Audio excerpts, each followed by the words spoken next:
बुरा जो देखन मैं चला। हमें जीवन में आगे बढ़ने के लिए दूसरों के नहीं बल्कि अपने दोष देखने चाहिए। एक गुरुकुल के आचार्य अपने शिष्य की सेवा से बहुत प्रभावित हुए। विद्या पूरी होने के बाद जब शिष्य विदा होने लगा तो गुरु ने उसे आशीर्वाद के रूप में एक दर्पण दिया। वह साधारण दर्पण नहीं था। उस दिव्य दर्पण में किसी भी व्यक्ति के मन के भाव को दर्शाने की क्षमता थी।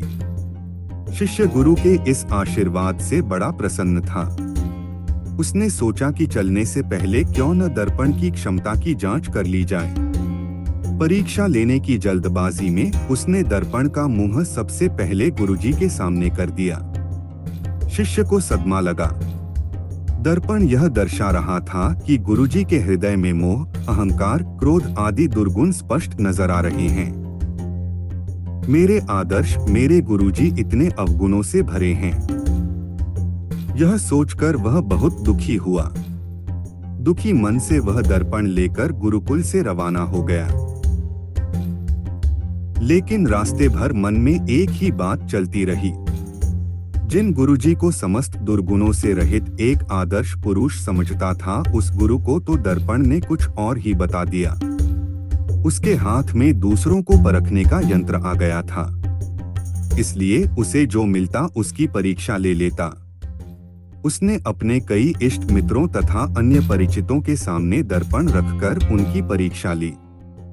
सबके हृदय में कोई न कोई दुर्गुण अवश्य दिखाई दिया।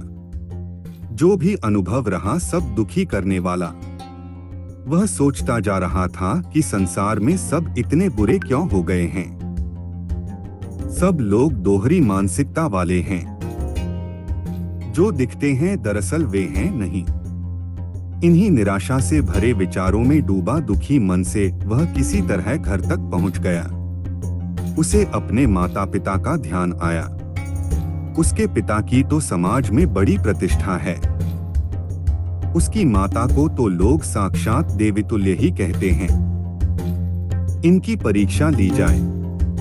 उसने उस दर्पण से माता पिता की भी परीक्षा कर ली। उनके हृदय में भी कोई न कोई दुर्गुण देखा।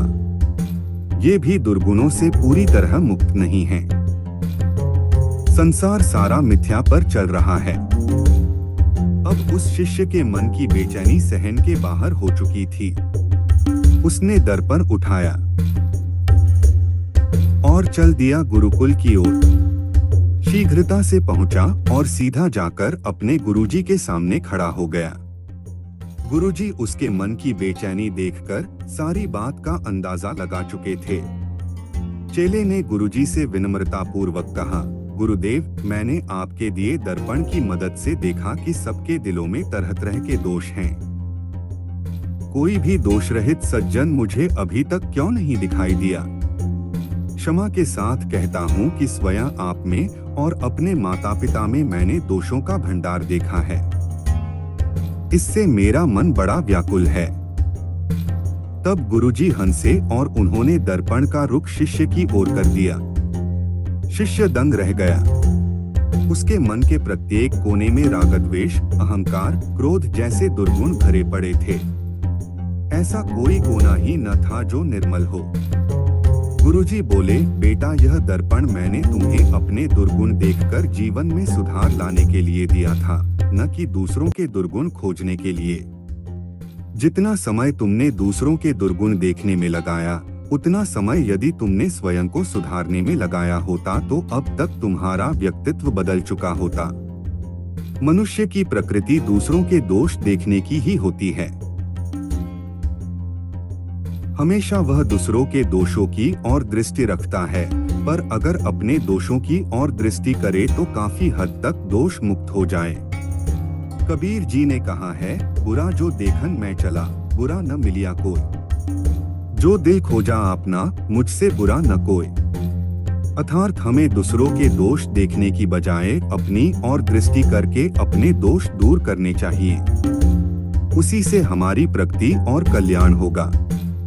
परमात्मा आपको सुखी रखे। आपका दिन आनंदमय हो।